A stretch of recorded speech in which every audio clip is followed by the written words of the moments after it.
Welcome to Big Blend Radio with your hosts, Lisa and Nancy, editors of BigBlendMagazine.com.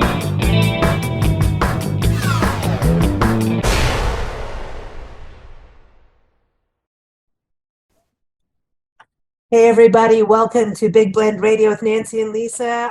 We travel full-time on our Love Your Parks tour. And today we're going to talk about one of those parks that we have not been to, but we really want to get to like now. And part of our travels, as well as we publish Big Blend magazines, all kinds of magazines, and do our Big Blend radio shows, is we are also part of traveling the Jefferson Highway. Jefferson Highway is super cool. This was started in 1915 by the editor of Better Homes and Magazine, and it really connects Winnipeg, Canada. You can follow this route from Winnipeg all the way down to New Orleans, or go the other way, or just do parts of it. We did parts of it. We didn't even know we were doing it, and now we're going to do this entire highway somehow this year, and we're going to be doing some more magazine features on it, and we keep doing this podcast every fourth Thursday with Roger Bell, who's the president of the Jefferson Highway Association. And this highway is on this resurgence of just being popular. And just now it's going to be right back where Route 66 is today. But it's so cool because it connects two countries together. And so everyone, you can go to jeffersonhighway.org. The park we're going to talk about is the George Washington Carver National Monument, but we're going to talk about him as well. Not only do we have Roger Bell back on the show, we also have actor and playwright Paxton J. Williams on the show. So welcome, Paxton. How are you? I'm very good. Thank you for having me. Good to have you here. And Roger, welcome back. How are you doing? I'm doing great. I'm looking forward to this show. These are a learning experience for me, and I'm learning a lot about this in preparation for the show. And it's just fascinating, all the communities on the route that were associated with George Washington Carver, especially in his early days. I think he is probably he's a fascinating person that I wish more people knew about. And before we hit the record button, I was talking about how we found out about him, and it was about a program we were doing about excellence. And excellence is about, it's not just success. Success is, I reached a goal, but excellence is continuing forward, right? And George Washington Carver, every time we were doing something, kept popping up, and I'm like, who is this dude? Then I'm like, he's into plants and botany and diversification and culture, and in plants, and in understanding the soil and the natural world. And so I've been really fascinated, and I really want to go to his national monument, but I want to go to Paxton here because the national monument, everyone, is on the highway in Missouri. But Paxton, what led you to writing a play and being George Washington Carver? I mean, we've Googled, everyone just Google him on YouTube and everything. Paxton. I would say the exciting thing, growing up, I learned about Carver, and growing up, I learned probably what most people learn. I learned he was a smart person who did a lot of work with peanuts and who worked at the Tuskegee Institute in Alabama. I went to undergrad at Iowa State University in Ames, Iowa. And when I was there, that's when I really learned about Carver's multitudes. Carver was Iowa State's first Black student and first Black faculty member. And I like to say I missed him by 100 years. We would have been friends because he left in the summer of 1896 to go to Tuskegee, and I was a freshman the fall of 1996. So I learned a lot about him while I was there. And while I was there, I took a seminar, and in the seminar, we actually visited Carver's birthplace in Diamond, Missouri, Southwest Missouri, which, as you mentioned, is on the highway. And so just learning more about his multitude, seeing where he came from, learning about how he was able to accomplish so much and how he was able to apply all of his varied interests, which is so exciting to me. And so that's kind of when I first got the idea to share his story, because folks, when they learn the story, they're always surprised of the various facets of it, and they're also just excited, to learn it. That's I think why I said about diversity with him. He was like, we needed to go beyond cotton. We needed to go beyond even peanuts, right? It wasn't just, Yes. he wanted all of it. He's like, that's how, Well, I think he's he a understood. visionary. He understood, like Nancy and I, we were big in studying animals and wildlife and nature. And that comes from Nancy's roots and we did Kenya when I was a little kid and living in Africa for so long. And you understand by living out in the wild, like we did for a little while, you understand the web of life very quickly. And if you don't understand the web of life, you're going to get in trouble. Hurt.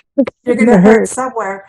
And you realize that everything is interconnected. And I think that's what I have they talk about fandom, but I mean that about George Washington Carver, that he really brought that out. I think he was really trying to teach the web of life. Would you agree with that? Well, I would say Carver understood systems, and he understood the best way to address systems was a holistic way, or in a holistic manner.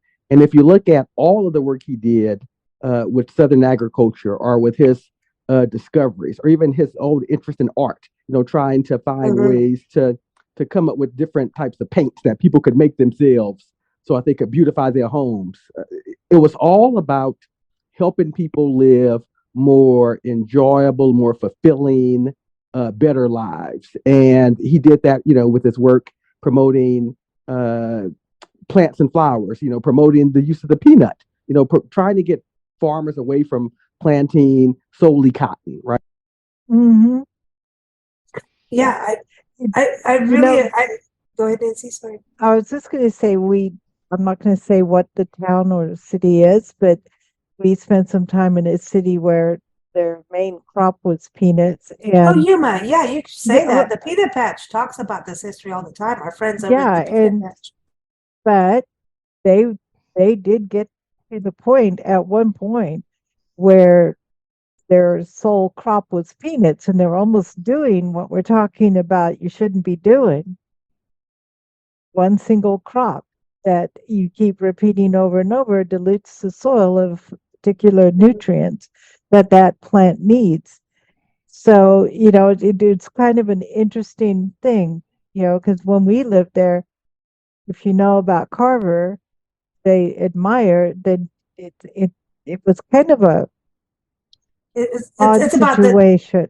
They had a whitefly infestation, and yes, not only peanuts were a big deal, but lettuce is the winter crop of Yuma, Arizona, and so also in the up in Central California in the San Joaquin Valley is where you'll get your winter lettuce crops. In fact, the migrant workers go back and forth between Salinas and the San Joaquin Valley, Central Valley, Tulare County, and down into Yuma, Arizona area and Bard Valley. And so this whitefly attacked the peanuts and started attacking the lettuce instead. And the lettuce, they're like, hell no, we're making too much money on the lettuce. And so our friend, Donna George, who owns the Peanut Patch, said, okay, well, they took the peanuts out, and they can grow medjool dates there, which is really fascinating because they started there and they can go up to Indio, and that's that in this country, and into Mexico. And they have no natural pests. No natural pests there. And they come directly from Morocco just to there. And so we've done all this. We've done videos. We've been out in the fields, literally doing this. But our friend with the Peanut Patch, she was like, she teaches people the history of agriculture in Yuma, and says it is because they made those choices not to be as diverse. They have some diversification, but I think if Mr. Carver had gone there, Mr. Washington Carver, I should say, that they would, he would probably change their minds a little bit. I'm just being straight up honest on that. Yes. You know what I mean, right? But and I just said Washington Carver. Can you explain that for people that how he got his name? So it's fascinating. So when he was just a little boy, he was actually originally known as Carver's George, as George who belonged to Carver. And it was only until he had he was living in Kansas at the time, and there were two folks with the same name, two folks named George Carver. Folks were starting to kind of get them mixed up and talking about him or delivering mail and the like. And so Carver started using W as his middle initial. And then somehow some folks assumed it stood for Washington, and it just kind of stuck with him. And so that's it's kind of an odd, interesting. Most folks, expect that he was or think that he was named after President, President Washington, George Washington, but he wasn't. Was he always called that? I mean, commonly was it three names like that, or was that just something that's happened over time that,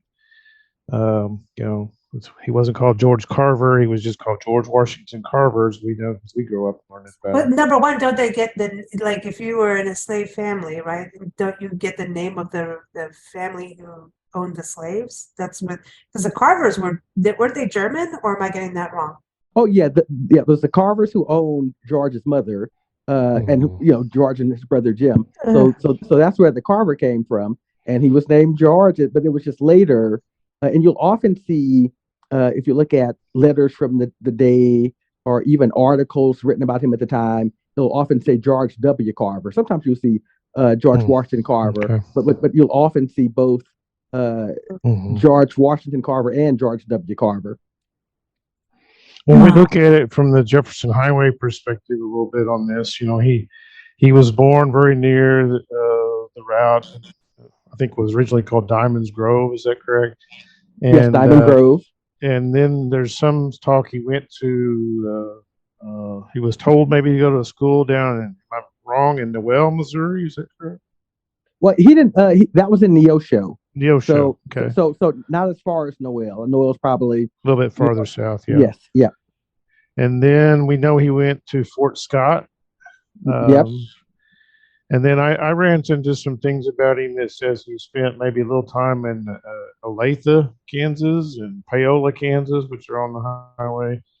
And then obviously he ended up in Iowa, and then went to Simpson College in Indianola. And there's a ton of fascinating things there. His history time there. And correct me if I'm wrong, he was at that time he was going in for art, music. Is that correct? That's correct. Yes. Yep.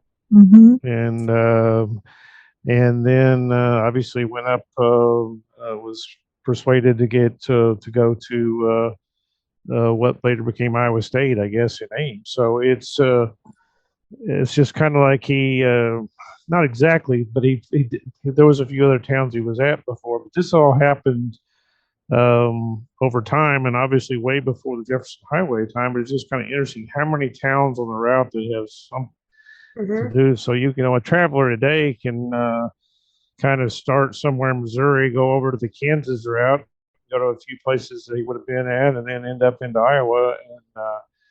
And I understand, maybe, is there a museum of some in Indianola there, Paxton? Yeah, they have a pretty nice historical building and museum where there's a number of displays related to Carver, and some historic pieces from folks who knew him and from his time here that are there. Paxton, how does it feel like for you to assimilate this person's character and perform? Like, do you feel like when you're performing that you're actually him? So, okay, I'll say this. That's a real compliment, because he's such a very inspirational person. He did so much, and so some of the names of the towns that were just mentioned, for example, they're great stories that to this day people remember or people have written about, from his time in these places. So for example, Olathe, Kansas was mentioned. Carver was there probably around 1879 to 1880. He lived with some folks called the Seymours, Ben and Lucy, African American couple, and they just took him in, right? He was there. He was fairly young still at the time, maybe 15 or so, if that. And he needed a place to live. He was trying to pursue his education. They were able to help him out, so he lived there for a while. We mentioned Fort Scott, Kansas. Carver actually he witnessed a lynching in Fort Scott, and he wrote about it. And he was and this was before he was with the Seymour, so he was but he was early. He was younger than 15 at this point, and he wrote, "As young as I was, the horror haunted me and does even now." That's in a letter he wrote, but then all these other places, Simpson College in Indianola, he studied art there. It was mentioned.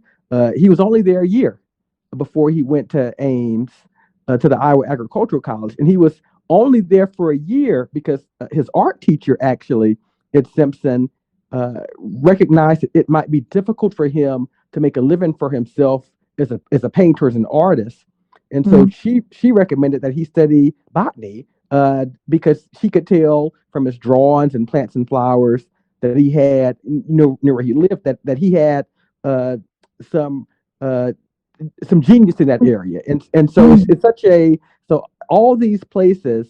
It's pretty neat, that he was, and he was paying, he was trying to find ways to pay himself. Didn't he sound like what I remember reading on this, he didn't stay on campus at Simpson. He stayed in some kind of shack, maybe just laundry or something to pay his way. Yes. Correct? Yep. Oh, so it's wow.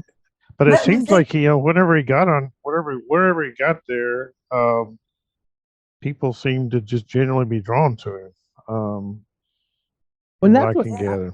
Well, and I would agree.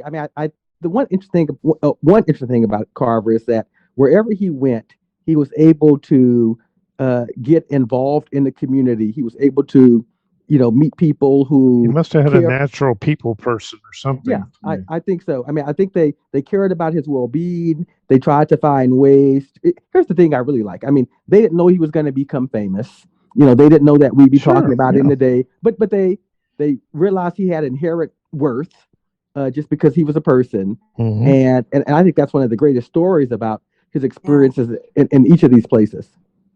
Well, how did he get to, when you think about going to college, right, and even studying the arts? Because even women at that time, it was like, that's what you do at tea time in the parlor. And you're not allowed to go be anything as women, right? And, when you look at what African Americans went through and women went through, it was kind of, there, but not African American women. Now you're so like having a rough time compared to white women, but white women also had some shackles in certain ways, not shackles that African American women had. And it just is an interesting thing when we go back to those times, because of education was one of the most important things that anyone could have. And when I look at kids now, I'm like, come on, you got to go get your education. You're so lucky to have this. And many do get that. But at that point, for him to be able to study something like the arts, that's kind of one of those things that people may look at as frivolous in a way. And for him to understand the literature and be able to read and write. So that's why I want to go, because it was so hard for so many people at that time of history, right, to be able to have that. And I think women did do a lot to help.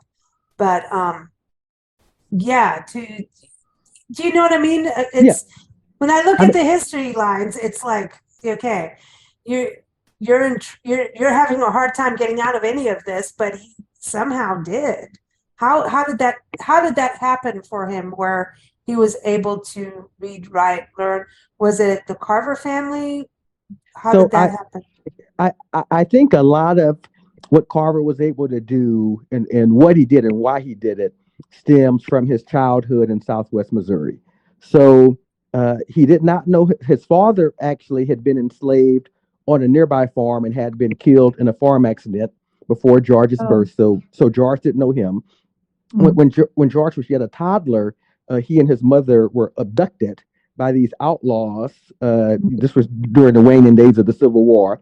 And the belief was that those folks abducted them to resell them into slavery, to make money off of them.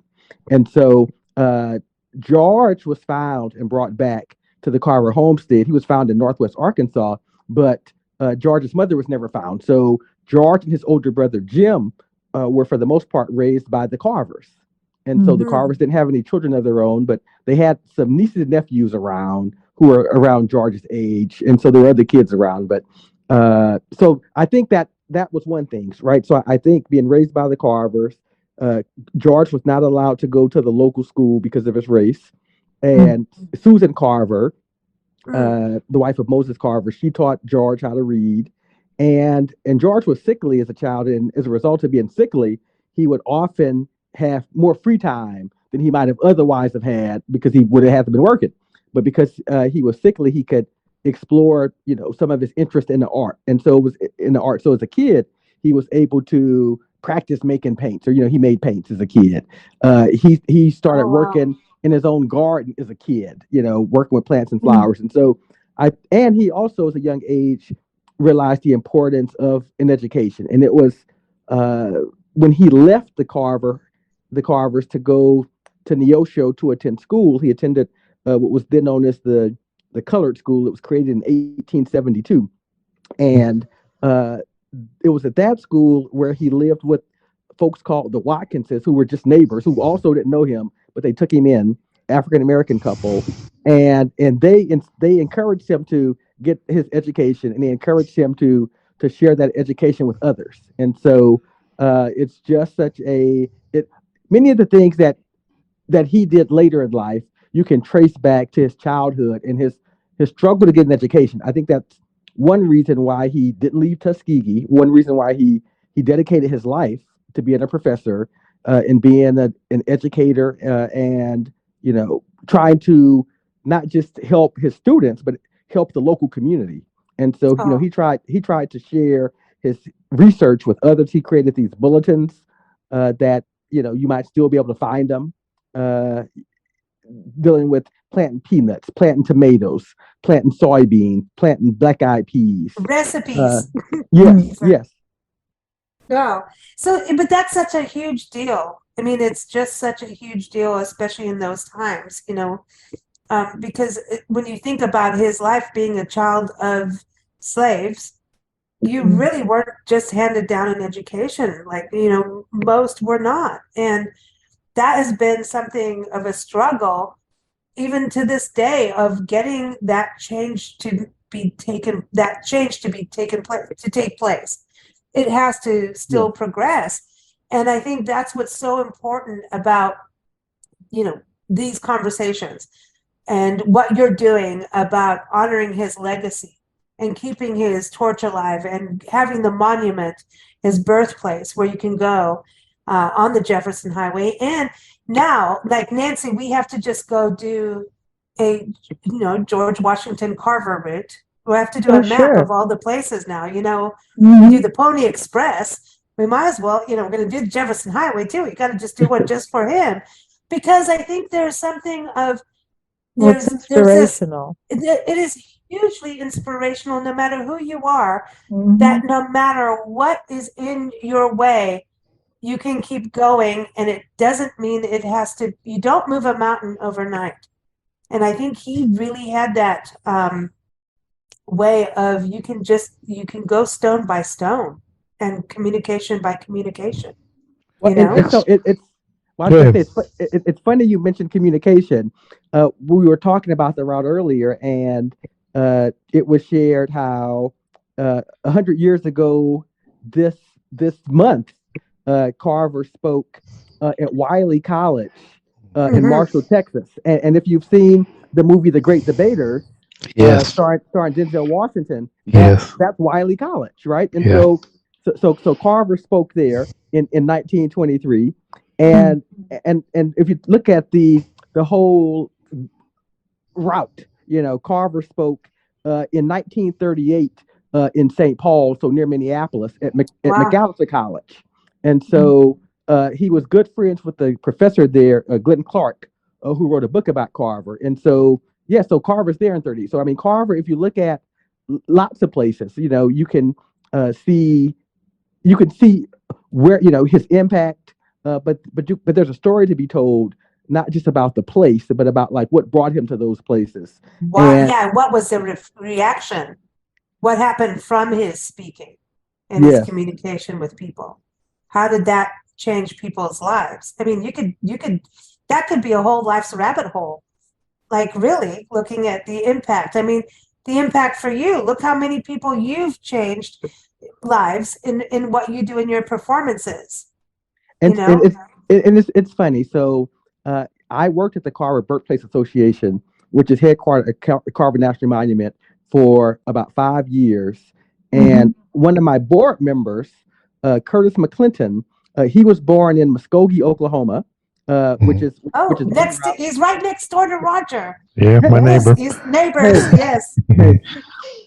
And Curtis, I don't know if you may remember him. He was on the Super Bowl I and Super Bowl IV champion. They won. The Chiefs won the fourth Super Bowl, and so he was on that, and he was one of my board members. He's a brilliant person. He was a deputy assistant secretary of commerce, a great singer himself, and he also is someone who's really inspired by Carver, and who just does a great job sharing Carver's story and embodying many of the traits of giving back to your community and being of service.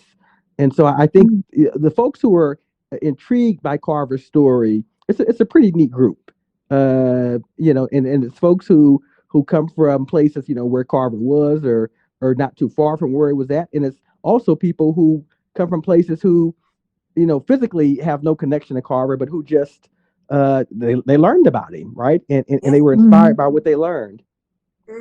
Actually, the last month we've had I guess Iowa has officially designated February 1st. Is that correct? Yes. As the day, and I know there's been quite a bit of stuff. How did that all transpire? And it's really interesting. I ran across an article back in the 1940s where, at that time, there was somebody, one of the Congress was saying we needed a George Washington Carver Day back in 1942, I want to say, so it's just amazing that's happened. But I'm sure it took a lot of work to get that in Iowa over time, and it's really great. So it's interesting. So there's two things that I think I should share. So one thing, Carver National Monument is the first unit of the national park system dedicated to an African American. That's right. And it's the first. It was the first birthplace monument to anyone other than the U.S. president.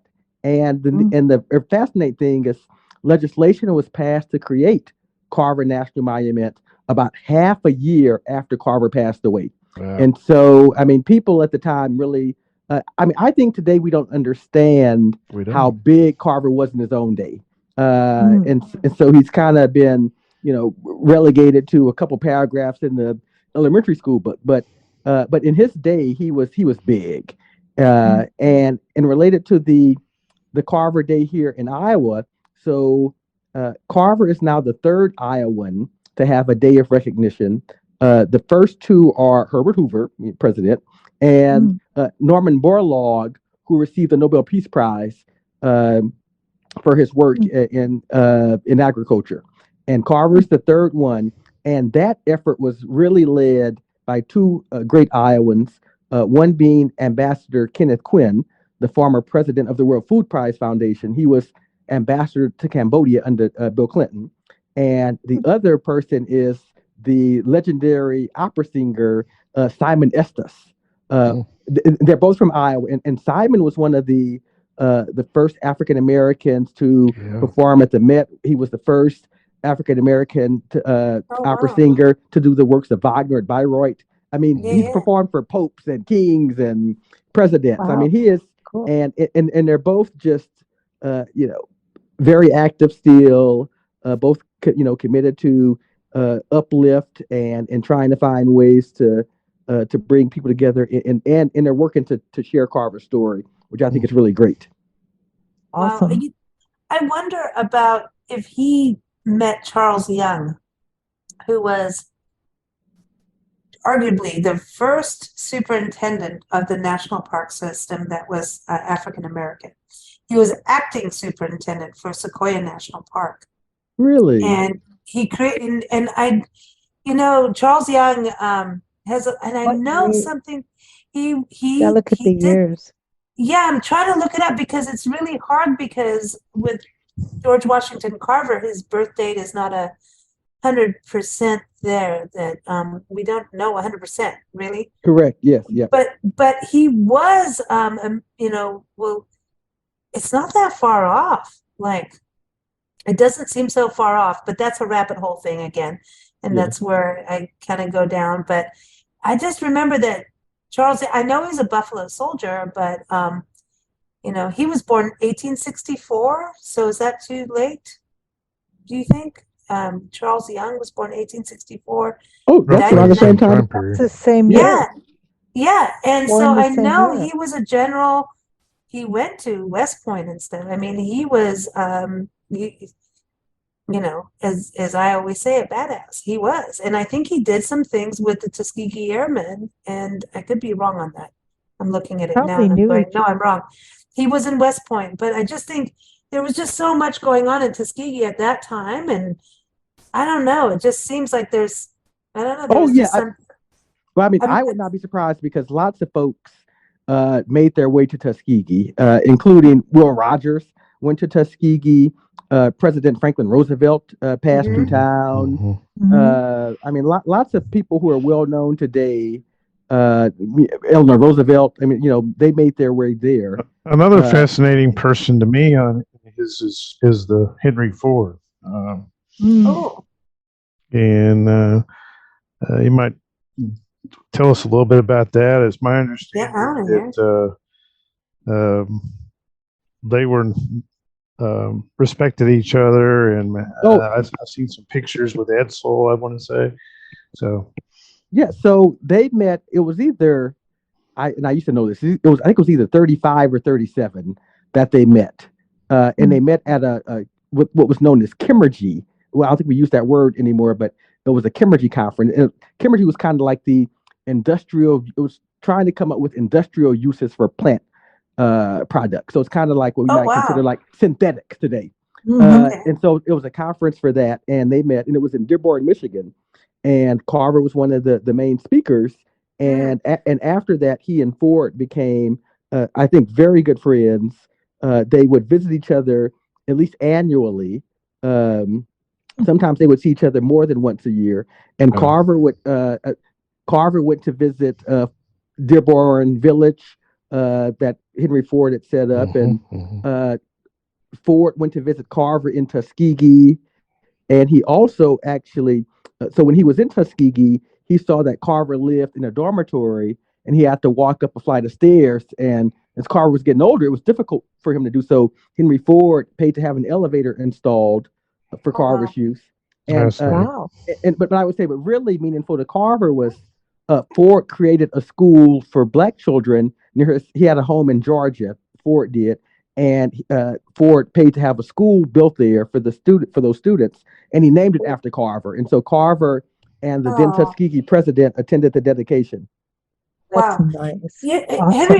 Henry Ford, I just did a quote of the day we do on our Facebook, and it was about Henry Ford. He's like, it's like, if you think things are going back, just, remember that airplanes take off with the wind in their face, and go ahead. What I was going to say, the interesting thing about Ford is there are so many things that today, I mean, presumably back then, people who knew about those things, he was so wrong on so many things. And it just shows you, when we look at history, that people are complicated. People can be complicated. And it's possible to appreciate certain aspects, of a person's being, but it's quite possible to abhor, certain beliefs that they might have espoused. And so I think that's one thing when I talk about Henry Ford, people who know, about some of his odious beliefs, they say, oh, I'm surprised he's friends with Carver. And I would say, well, I'm kind of surprised too, but on the same token, like it just shows you, that they're people are multifaceted, and there's certain things that you don't have to try to explain away certain bad opinions or bad beliefs some Is it folks had. wrong to think they But just respected each other so much? They, just think of those two minds and how they really were one of the fascinating people that changed America for that generation. oh, It's just I think you're right. I mean, I think when you see photographs of the two of them, you can see uh, the appreciation that I mean, I think Ford really admired Professor Carver. Mm. Well, it's very interesting when you talk about Henry Ford because I mean Carnegie was also part of that era, and Napoleon Hill. They released. We did an interview on this. I think it was Penguin Books. I think that they did it with the Napoleon Hill Foundation, and we interviewed the editor. They re-released.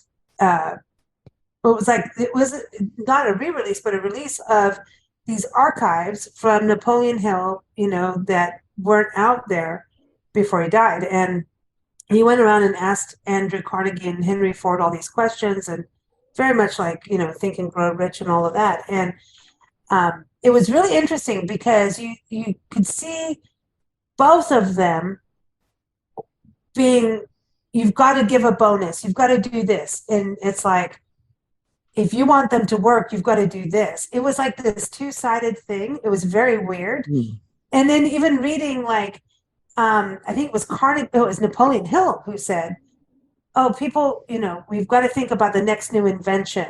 Everybody was into inventions at that time, right? I think we did a car, we did, we had waffle irons coming out of Erie, Pennsylvania at that time. We had all of those things. But and I laugh now, and sadly, not in a good way. Napoleon Hill said, "Here's one of the best inventions you could do. If someone could create a way to have Coca-Cola that's not in a glass bottle so that it won't break." And here we are with the biggest plastic epidemic we have in the world, from single-use plastic, and Coca-Cola bottles and soda bottles are one of the problems, right? And here it is. It's like, yeah, that didn't really work out so well, did it? But you could also look. You got to look. We didn't have so many people back then. Exactly, he didn't. And it's always this thing with history of the good, the bad, and the ugly. I think it's very important in all of these conversations and in how history is interpreted. And this is why I really promote what's going on with the Jefferson Highway. You've got to get out there and go to these places, because that way you will see the good, the bad, and the ugly. You cannot erase the ugly. You can't erase the good, and you can't erase the bad, but you must understand it to be able to interpret life. And going to these monuments actually gives you true interpretation. And so I think this is very important what we're talking about. I think it's very important that people travel the route, go to Tuskegee too, go to Alabama as well. We've got to understand it's multifaceted. Human beings are complex, and most of the time we're idiots. And then a lot of times we're good. So no, but that's the truth. We're not all angels. And well, we kind of take things for granted. And we can't slough off the bad either. But we can have conversations, and we can make good. And honestly, to understand history, you can't just listen to a podcast like ours and get riled up or whatever you want to feel. You've got to actually go out there and immerse yourself in some way to really feel it.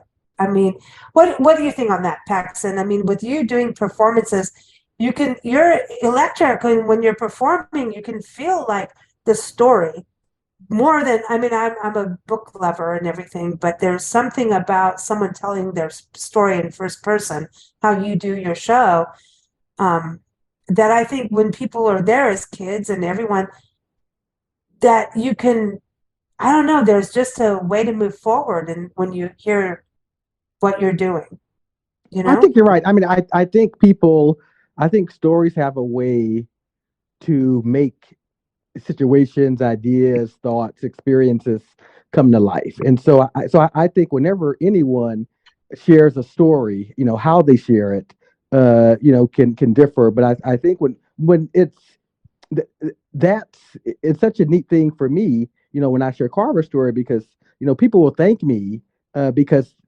they get an insight into a Mm. person that they hadn't didn't have that insight into. And I think part of it is, sometimes they might be less inclined to just pick up a book about somebody, but if there's something going on and if there's a reason to go see a program where whether it's someone portraying someone or a, a play, or or if it's just someone speaking. I mean, I think Mhm. that just the opportunity, when that opportunity is out there, that might spur somebody to go learn and to go listen. And Mm. I mean, and it's entertainment. And so, but I think, again, whenever any story is told, I think there's real potential to help make different ideas and experiences come to life. And I think it's pretty neat. Now, don't you want to do a road trip for George Carver, Washington? And I mean, George Washington Carver, I'll get it straight. Don't you want to do like the road trip now? Come on and go to every site, or you've already done it, right? And I, I have I, a feeling Yeah, I you've mean, done it. I've been to a number of them, and the neat thing is, again, all these places, they have their own stories too, right?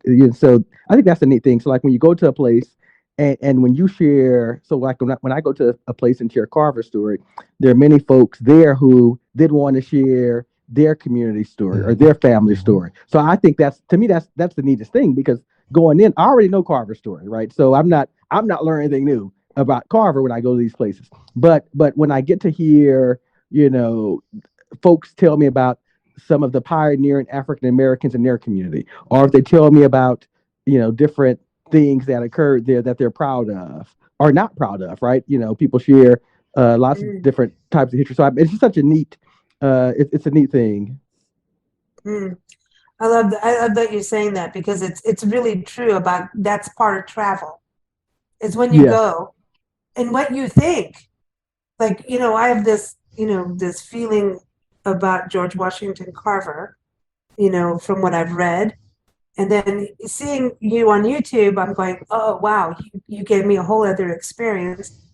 But I think it's going to be really deep for me when we go to the monument, the National Monument in Diamond, Missouri. I think it's going to be very, I don't know why, but it's a very, I don't know. There's this painting by Betsy Graves, Oh, Reynaud. That painting of him with the flower has stuck with me forever. It's one of my favorite pictures in the planet. And, Nancy's an artist and I love her art to death. She's my mother and her art is beautiful. And it's Plus, right I'm there with my sitting right mom's art. here. I know, I'm saying, but this painting of Thank him you. and this, they're like daylilies to me, or amaryllis.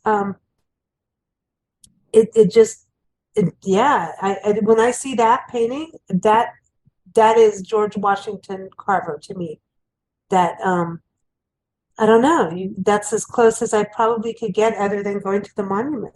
I don't know, that to it understand. is a great painting. I know Mm. it's weird, like how a Mhm. painting can move you so far, right?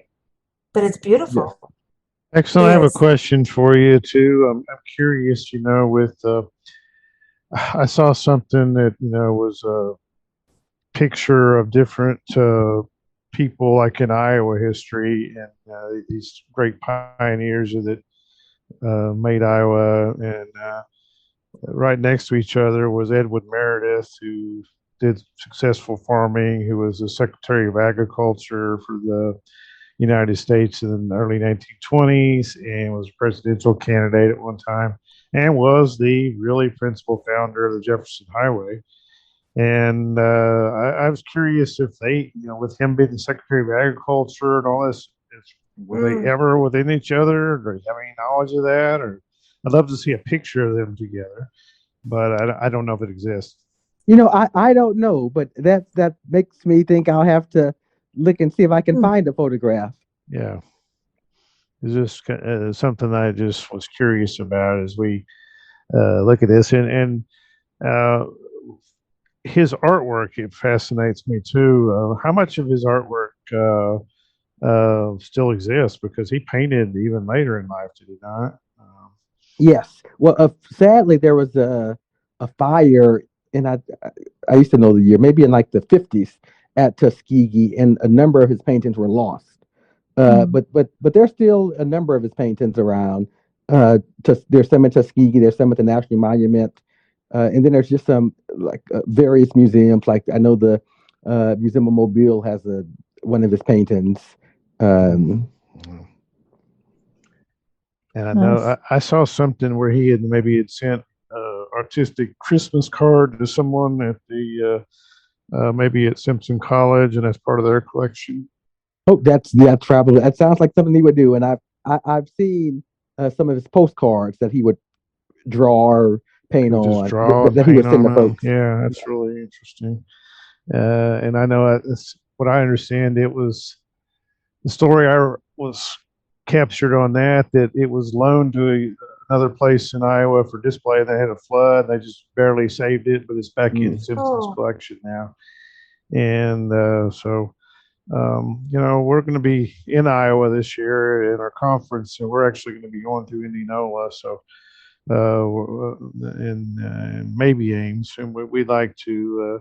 We're going to definitely try to make some stops to show the history along the route where we can. So, yeah, y'all should. Yes.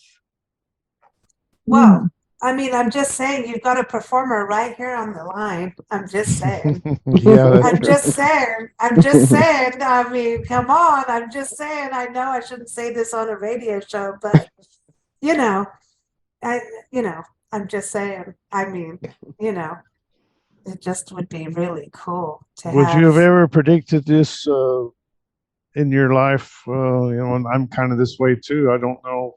I would have ever predicted I would be down this road. But when you were young, was this something you ever? This is what you thought your life would be, going down this path, studying Carver and becoming so well known. I'm just curious how that all happened to you. It just kind of happened, right? So I mean, again, he has such a great story, and people like the story, right? And so so I mean, I did it once, thinking I would be, only do it once, but then it, people kept asking, and so it's a neat story. So yeah, it's amazing. Awesome. But wait, you even had a painting done of you, like what was somebody painted you. I saw that on Google, like, or not Google, but you're like a painting was done of you it was part of an. It's a cool painting too. It was for the state fair. They had a series of Iowa Staters painted. So so it was a neat experience. Dude, he's famous. He's famous. That's cool. I know. We're gonna get so many more likes on our podcast now.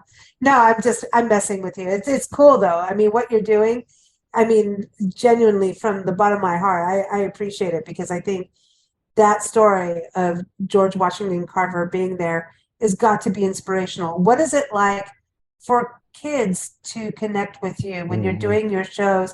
Because even the YouTube video Nancy and I were watching, you were in a park somewhere with kids. What is the reaction that you see with the parents and the kids? Because that's always an interesting thing too, between the two of them. I mean, I think that's one neat thing about Carver's story is that there's so much to him that can resonate, irrespective of age, irrespective of, some folks who like science and agriculture, they are intrigued by him. Folks who like art. And so, I mean, I think because he was because he had so many multitudes, I think, and he was so relatable, because he tried to be relatable in terms of his work. He tried to connect with folks so that he could share his research. So I do think all ages, and he kind of surpasses all kind of different boundaries, which I think is pretty neat, because it's such a neat story, and it's people find parts of the story to grasp onto, and it may be a different part of a story than someone else might, but it's neat that at the end of the day they all learn about the same figure. Yeah. I think cool. It's the enthusiasm for life in general, and he appreciates so much about nature that he just is one of those people that can give it to other people in a manner where they get excited about it too. But because the topic is so big, you have a whole bunch of people that are relating to one part of this and one part of that. It Yeah. is the blend. I mean, you're on Big Blend Radio, and that's our whole Right. thing, is that everything is connected. That's what we love about the Jefferson Highway. Jefferson Highway, I mean, it's every rabbit hole in the planet. Every time we do a show with Roger, that's all we talk about. So, oh, that's another rabbit hole. We can't go down here yet because then we'll never, finish our show. But it's the truth. When you do these road trips and you go through America and you go through, or any country really, when you follow routes and you have this guideline to go, oh, I'm going to do this and this. Well, go, follow the George Washington Carver route on the highway. Mhm. I mean, to me, that's something really huge. We've got to, look at our past to be able to be better in our future. And he really had that past of teaching people that the web of life, everything is connected. Your Yeah. plants are connected. You look at his quotes, he talks about not being so materialistic. He Yeah. was really anti the materialism movement. And it was starting to happen, which is interesting, going back to the whole thing with Ford. So I wonder if he was balancing Ford out a little bit. They were balancing each other in a way, Yes. as friends. That's interesting because of materialism. He was not materialistic. What can you tell us about the monument, people going to the National Monument? Oh, it's 240 acres, and it's the farm that George grew up on. So the farm that Moses Carver owned, and there's an 18,000 square foot visitor center that was new probably around 2006, but they updated it not too long ago. It's a really neat visitor center. Lots of hands-on activities. There's also I think maybe about a 2 mile or so walking trail, which is pretty neat. There's an 1881 historic home that Moses and Susan lived in, and that house actually was built after George had left. But we do know that George stayed there on occasion when he would come back to visit. There's a pond. There's a really nice tall grass prairie restoration area. I mean, it's a pretty neat place. There's lots of places if you want to have a meal there, walk around, and it's comfortable. It's inspiring.